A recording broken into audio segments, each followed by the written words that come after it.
Hello friends, DR campus Alwar के YouTube channel पर आप सभी का हार्दिक स्वागत है। पिछली क्लास में हमने कंप्यूटर के इंट्रोडक्शन और कैरेक्टरिस्टिक्स के बारे में पढ़ा था और आज हम अगला स्टेप पढ़ेंगे जनरेशन ऑफ कंप्यूटर। कंप्यूटर के पीढ़ियों के बारे में आज हम अध्ययन करेंगे।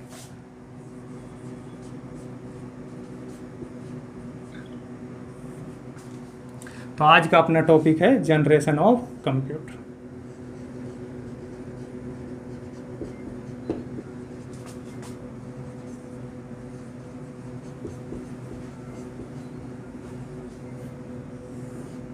कंप्यूटर की पीढ़ी।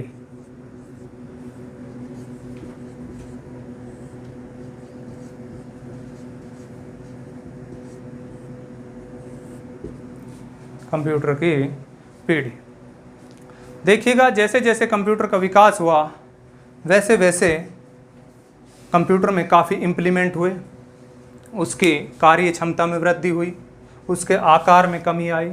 तो उसके आधार पर हमने कंप्यूटर की पीढ़ियों को 5 भागों में विभाजित किया है। सबसे पहला आप लोगों का आता है फर्स्ट जनरेशन। तो फर्स्ट जनरेशन का जो समय था वो 1942 से लेकर 1955 के मध्य का समय रहा। सेकंड जनरेशन 1955 से 1964 के बीच में रहा। थर्ड जनरेशन 1964 से 1975 के बीच में रहा। फोर्थ जनरेशन 1975 से 1989 के मध्य का समय रहा। और फिफ्थ जनरेशन आप लोगों की आती है जो 1989 से लेकर वर्तमान में जो भी इम्प्लीमेंट चल रहे हैं, ये किस में आपकी कंप्यूटर की फिफ्थ जनरेशन में आते हैं। तो अभी सबसे पहले अपन अध्ययन करते हैं फर्स्ट जनरेशन।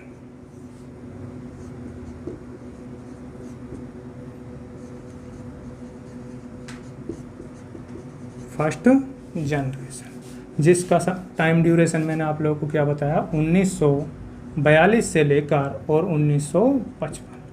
हो सकता है आप लोगों को ये जो जनरेशन है इसका टाइम ड्यूरेशन किसी बुक में अलग अलग देखने को मिले, लेकिन एनसीईआरटी बुक के अकॉर्डिंग अगर अपन चलें तो वहाँ आप लोगों को क्या मिलेगा, 1942 से 1955, 1955 से 64, 64 से 75, 75 से 89 और वर्तमान फर्स्ट जनरेशन।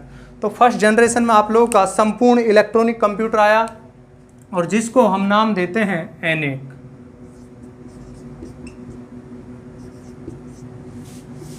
क्या कहा जाता है, एनईएक जिसको कहा जाता है। ये आप लोगों का प्रथम संपूर्ण इलेक्ट्रॉनिक कंप्यूटर था, जिसकी फुल फॉर्म है electronic numerical integrator and calculator.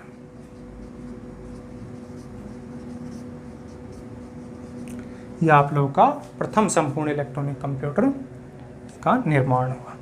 इसका मुख्य कार्य जो था वो क्या था, कैलकुलेशन करना, जिसके द्वारा हम addition, subtraction, multiplication, division, simple calculation बड़ी आसानी से कर लेते थे। इस कंप्यूटर का जो निर्माण किया गया वो आप लोगों का वैक्यूम ट्यूब की सहायता से किया गया। वैक्यूम ट्यूब्स जिसको हिंदी में कहा जाता है निर्वात नलिकाएं।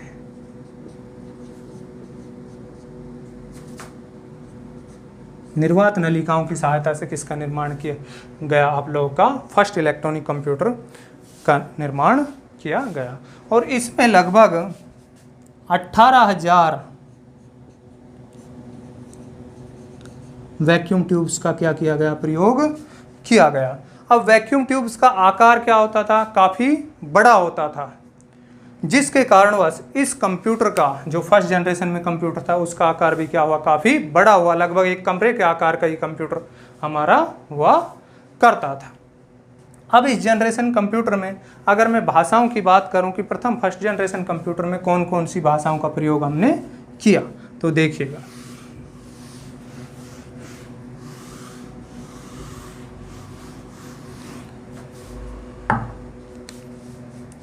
फर्स्ट जनरेशन कंप्यूटर में हमने मशीन लैंग्वेज,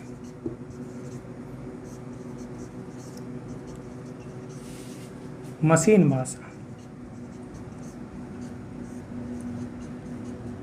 मशीन भाषा का प्रयोग किया। असेंबली लैंग्वेज,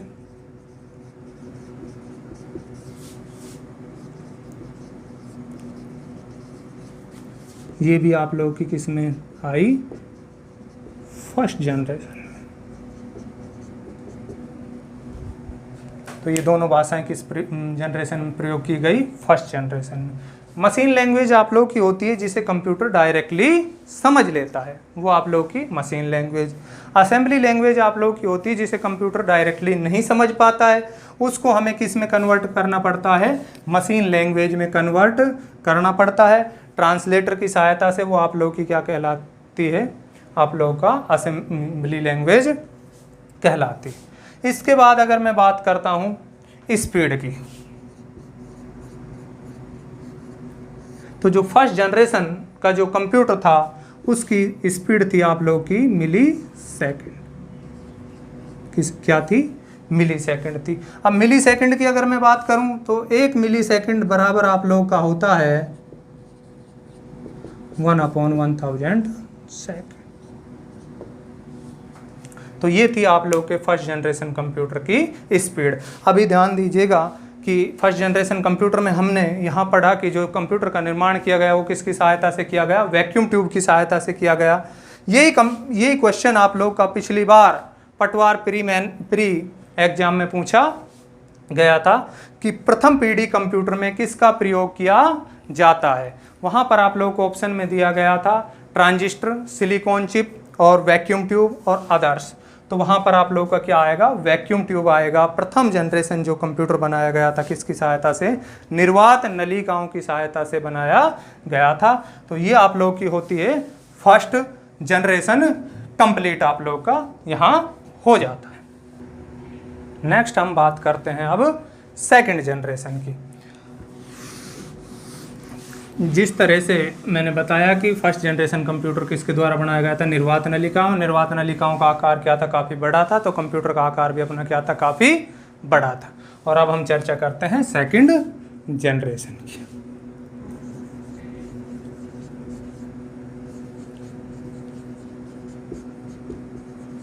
तो सेकंड जनरेशन का जो टाइम पीरियड था आप लोगों का वो था 1955 से लेकर 1964। इस टाइम ड्यूरेशन में जो भी कंप्यूटर में इम्प्लीमेंट हुए वो किस जनरेशन में आता है, आप लोगों का सेकंड जनरेशन में आता है। अब सेकंड जनरेशन कंप्यूटर में निर्वात नलिकाओं के स्थान पर, वैक्यूम ट्यूब के स्थान पर किसका प्रयोग किया गया, ट्रांजिस्टर का।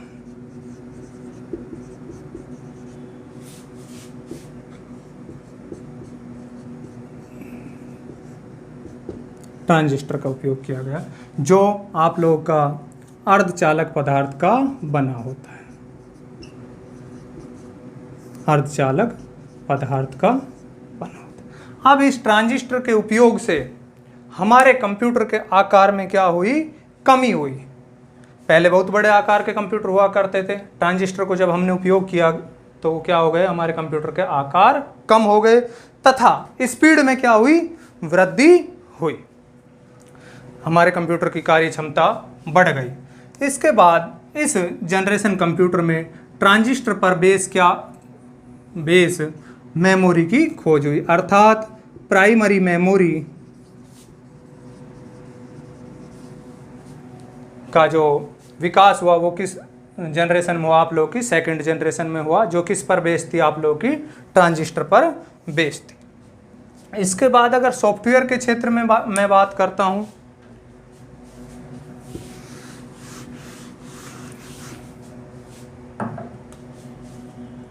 अगर हम बात करें सॉफ्टवेयर के क्षेत्र में, तो सॉफ्टवेयर के क्षेत्र में आप लोगों की फोर्ट्रन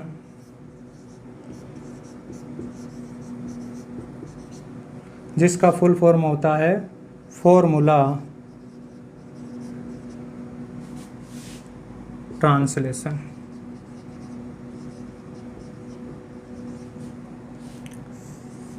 फोर्ट्रन लैंग्वेज की खोज हुई जिसकी फुल फॉर्म होती है फॉर्मूला ट्रांसलेशन। एग्जाम में ये क्वेश्चन पूछा जा चुका है कि फोर्ट्रन की फुल फॉर्म क्या होती है, तो क्या है, फॉर्मूला ट्रांसलेशन, जिसका मुख्य उपयोग किया जाता है इस लैंग्वेज का गणितीय गणना करने के लिए।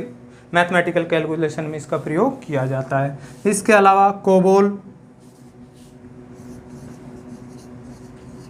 जिसकी फुल फॉर्म होती है कॉमन बिजनेस ओरिएंटेड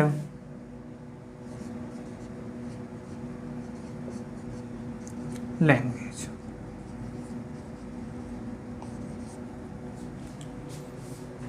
ये भी आपकी किस जनरेशन में आई? सेकंड जनरेशन में ये दोनों लैंग्वेज आई। जिसका कोबोल का जो मुख्यतः प्रयोग किया जाता है वो व्यावसायिक कार्य के लिए, व्यापार आदि के लिए किया जाता है, और फोर्ट्रन लैंग्वेज का प्रयोग किया जाता है आप लोगों का मैथमेटिक कैलकुलेशन के लिए किया जाता है। ये दोनों ही लैंग्वेज आपकी किस में आई? सेकंड जनरेशन में आई। अगर मैं इसकी बात करूं स्पीड की, तो जो सेकंड जनरेशन जो अपना कंप्यूटर था उसकी जो स्पीड थी वो थी आप लोगों की micro second.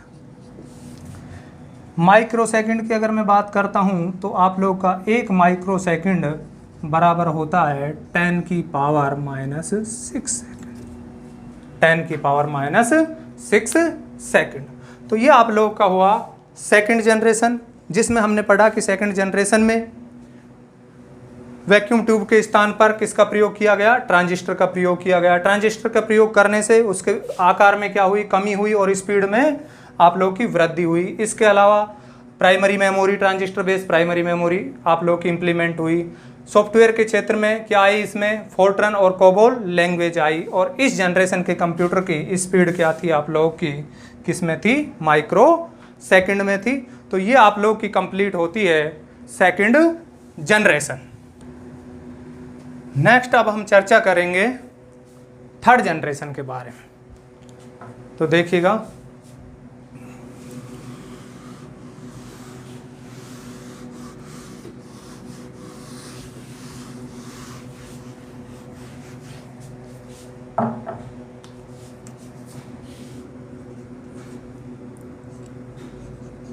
Third generation.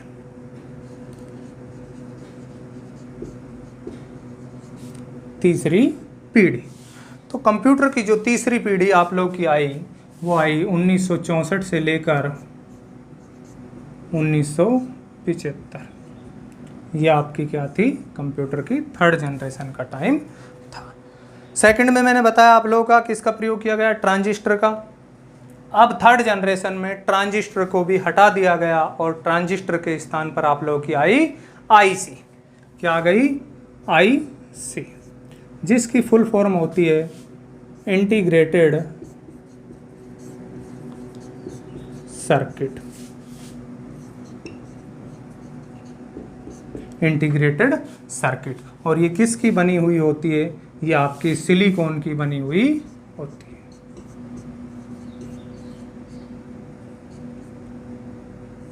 Silicon की बनी हुई होती है ये आप लोगों की आईसी। अब आईसी का जो आकार होता है वो बहुत छोटा होता है, आयताकार होता है और चपटे आकार का होता है। इसलिए इसको चपटे आकार के कारण क्या कहा दिया गया? इसको चिप के नाम से भी जाना जाता है। इसको क्या कह दिया जाता है? आप लोग का चिप कहा जाता है। अब इस आईसी पर क्या से हमें क्या बेनिफिट हुए? आईसी के आने से हमारे कंप्यूटर के आकार में बहुत ज़्यादा कमी आई और स्पीड, कार्य क्षमता बहुत ज़्यादा बढ़ गई। अब इस आईसी पर हम क्या कर सकते हैं कि बहुत से ट्रांजिस्टर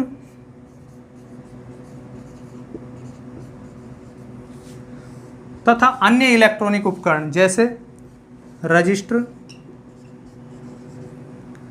और कैपेसिटर,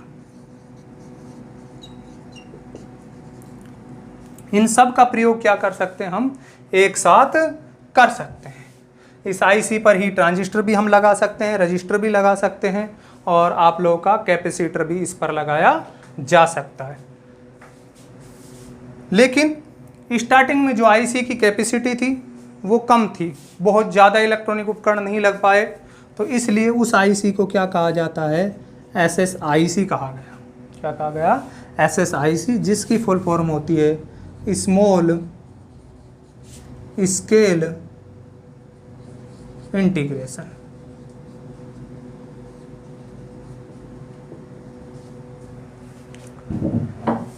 जिस पर कि हम कम संख्या में इलेक्ट्रॉनिक्स उपकरणों का प्रयोग कर सकते हैं। इसके बाद इसमें कुछ और इम्प्रूवमेंट किया गया, इस पे लगने वाले इलेक्ट्रॉनिक्स उपकरणों की संख्या को और बढ़ाया गया इम्प्रूवमेंट करते हुए, जिसको क्या कहा गया, MSI कहा गया। अर्थात इसकी फुल फॉर्म होती है मीडियम स्केल इंटीग्रेशन।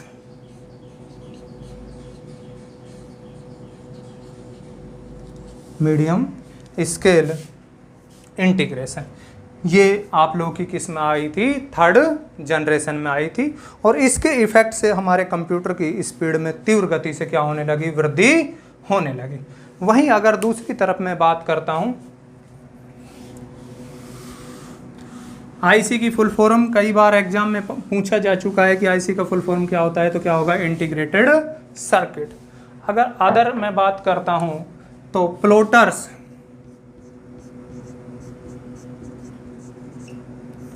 जो क्या होता है आप लोगों का, आउटपुट डिवाइस होता है।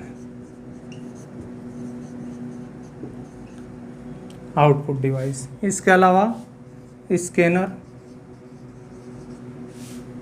ये क्या होता है आप लोगों का, इनपुट डिवाइस होता है।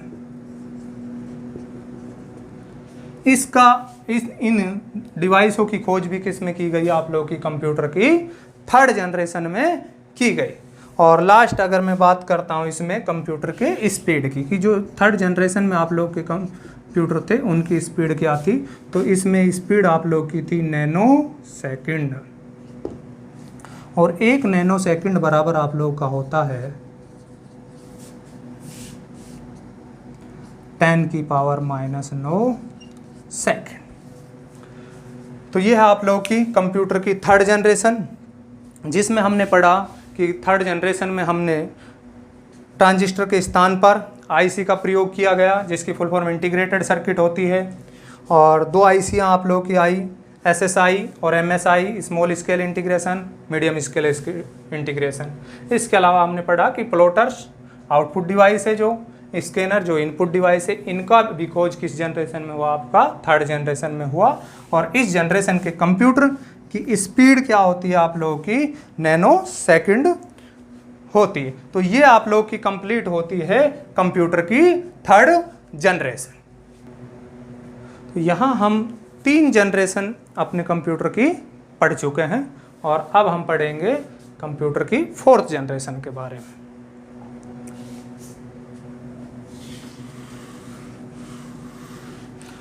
और सभी स्टूडेंट्स, ये इम्पोर्टेंट टॉपिक था अपना जनरेशन ऑफ कंप्यूटर। इसमें से क्वेश्चन हर बार पूछा जाता है, और मैक्सिमम क्वेश्चन पूछा जाता है कि सेकंड जनरेशन में किसका प्रयोग किया गया, आप लोगों का फर्स्ट जनरेशन में किसका प्रयोग किया गया, आईसी की फुल फॉर्म क्या होती है, थर्ड जनरेशन किसका प्रयोग किया जाता। तो एक एक पॉइंट को आप लोग नोट करते चलिएगा। सभी स्टूडेंट अपना पेन कॉपी और लेके साथ में बैठें और पॉइंटों को नोट करते चलें। अगला आता है आप लोगों का 4th जनरेशन।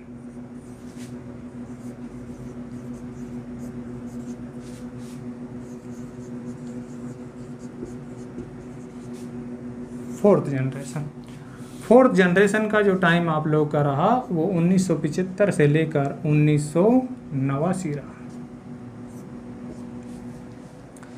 अब इस 4th जनरेशन के कंप्यूटर में आईसी पर और वर्क किया गया और उसको इम्प्लीमेंट किया गया, उसकी क्षमता को और बढ़ाया गया, और जिसमें आप लोग की आई LSI।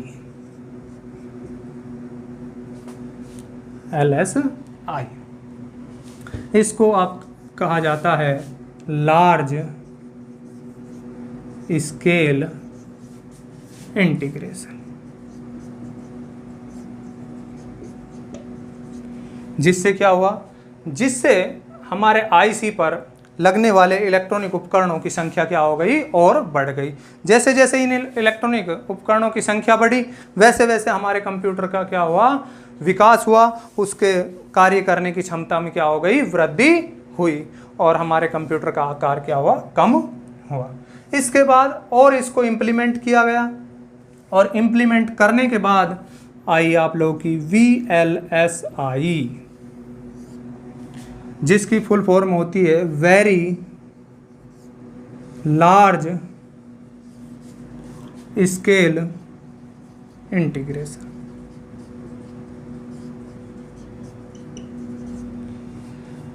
Very large scale integration. जैसे ही VLSI आप लोग की आई, वेरी लार्ज स्केल इंटीग्रेशन आई, तो इसमें लगने वाले उपकरणों की संख्या क्या हो गई? लाखों की संख्या में हो गई। लाखों उपकरण इस पर हम क्या कर सकते थे? लगा सकते थे, जिससे हमारे कंप्यूटर की स्पीड बहुत अधिक हो गई, कार्य करने की क्षमता बहुत अधिक हो गई और आकार में क्या हुई? कमी हुई।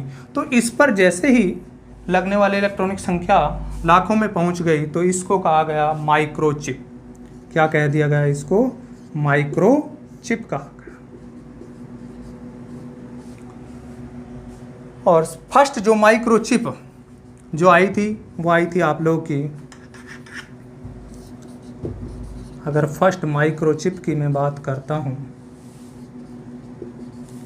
तो ये आई आप लोग की इंटेल 4004। फर्स्ट माइक्रोचिप कौन सी थी आप लोग की? इंटेल 4004, जो इंटेल कॉरपोरेशन द्वारा डेवलप की गई थी। तो इस जनरेशन में हमारे कंप्यूटर का क्या हो गया? और तेज गति से विकास हुआ, कार्य क्षमता में वृद्धि हो गई, क्योंकि किसका इंप्रूवमेंट हुआ? इसमें VLSI को डेवलप कर दिया गया। अब इसके अलावा जो अपना पर्सनल जो कंप्यूटर है, PC, अगर मैं बात करता हूँ, तो पर्सनल कंप्यूटर का जो विकास हुआ वो भी किस जनरेशन में हुआ? आप लोगों का 4th जनरेशन में हुआ। उस माइक्रोचिप के आधार पर अपन ने कंप्यूटर को अलग अलग माइक्रो प्रोसेसर, माइक्रोचिप जिसमें यूज की जाती थी उसको माइक्रो प्रोसेसर कहा।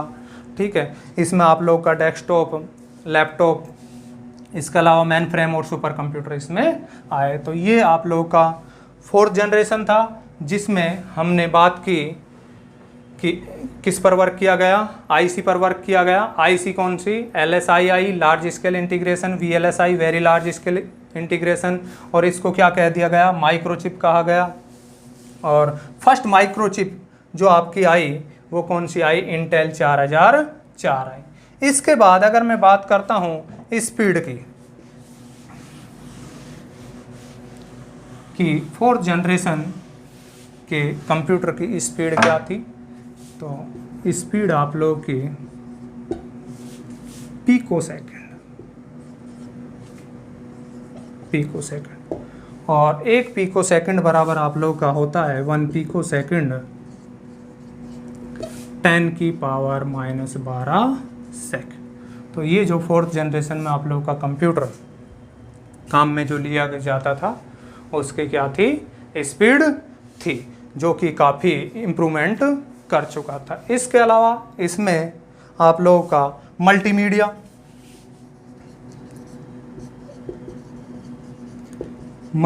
का क्या हुआ? डेवलपमेंट हुआ, उस पर कार्य किया गया। तो ये सारे आते हैं आप लोगों के कंप्यूटर की 4th जनरेशन में। यहाँ तक अपना 4th जनरेशन कंप्लीट होता है। और अब हम पढ़ेंगे लास्ट कंप्यूटर जनरेशन, जो है आप लोगों की 5th जनरेशन। तो ध्यान दीजिएगा।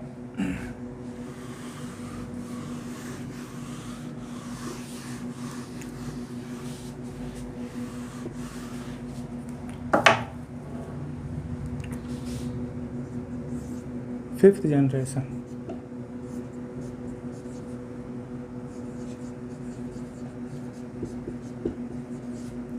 फिफ्थ जनरेशन, 5वीं पीढ़ी।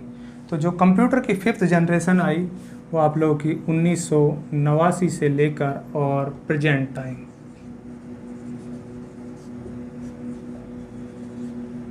टाइम तक आप लोगों की कौन सी चल रही है? 5th जनरेशन चल रही है, जिसमें कि अभी भी अपन डेवलपमेंट इम्प्रूवमेंट कर रहे हैं। तो अगर मैं बात करता हूं आप लोगों के कंप्यूटर की 5th जनरेशन की, तो कंप्यूटर की 5th जनरेशन में जो काम किया गया वो किया गया आप लोगों के कंप्यूटर साइज पर। मुख्यतः जो कार्य किया जा रहा है या किया गया है वो किस पर किया गया है? कंप्यूटर के साइज को कम करने के लिए।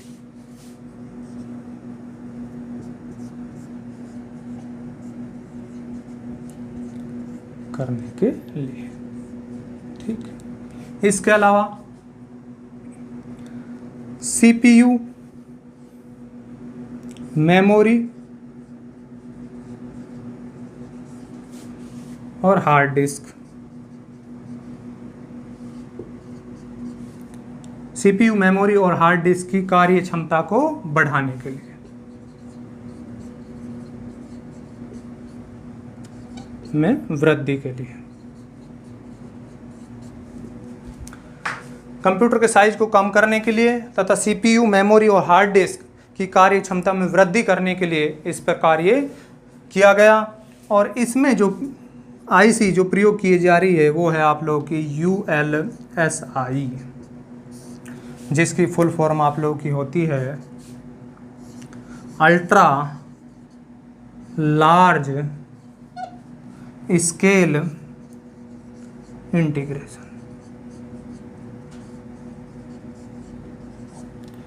Ultra large scale integration ULSI का प्रयोग किया जा रहा है, जिससे हमारे कंप्यूटर के आकार में बहुत ज़्यादा क्या हो गई, कमी हो गई और स्पीड, स्टोरेज ये क्या हो गई, काफ़ी वृद्धि हो गई। और इस जनरेशन के कंप्यूटरों में मोबाइल ये भी क्या है आप लोग का एक कंप्यूटर का ही रूप है। जो सभी कार्य आप लोग किसके द्वारा कर सकते हो, कंप्यूटर के द्वारा कर सकते हो। वो सारे कार्य आज के दिन आप वर्तमान प्रचलित मोबाइलों के द्वारा भी आसानी से कर सकते हो। तो इस जनरेशन में आप लोगों का क्या है, मोबाइल का प्रयोग या मोबाइल कंप्यूटर का प्रयोग क्या हो रहा है, आप लोगों का बढ़ता जा रहा है। इसके अलावा मैं बात करता हूँ कि WWW, जिसकी फुल फॉर्म क्या होती है आप लोगों की, वर्ल्ड वाइड वेब। इसकी खोज भी कब की गई आप लोगों की, 5th जनरेशन में। WWW की खोज आपके कब हुई है, 5th जनरेशन में हुई है। और किसके द्वारा की गई, टिम बर्नर्स-ली के द्वारा।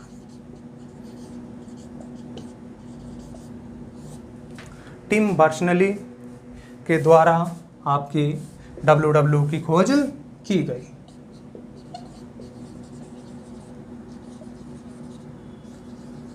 टिम बर्नर्स-ली ने किसका खोज किया, WWW का खोज किया। ये भी किस में हुआ आप लोगों का, 5th जनरेशन में हुआ। इसके बाद अगर मैं बात करता हूँ इंटरनेट की, तो जो भारत में जो इंटरनेट आया,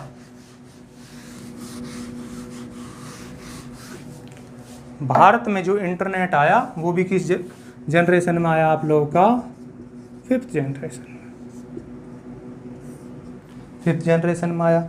सर्वप्रथम भारत में जो इंटरनेट जो लाने वाले थी वो क्या थी, VSNL, विदेश संचार निगम लिमिटेड के द्वारा इंटरनेट को भारत में क्या किया गया, इम्प्रूवमेंट में लाया गया, प्रचलन में लाया गया, जिसकी फुल फॉर्म आप लोगों की क्या होती है, विदेश संचार निगम लिमिटेड।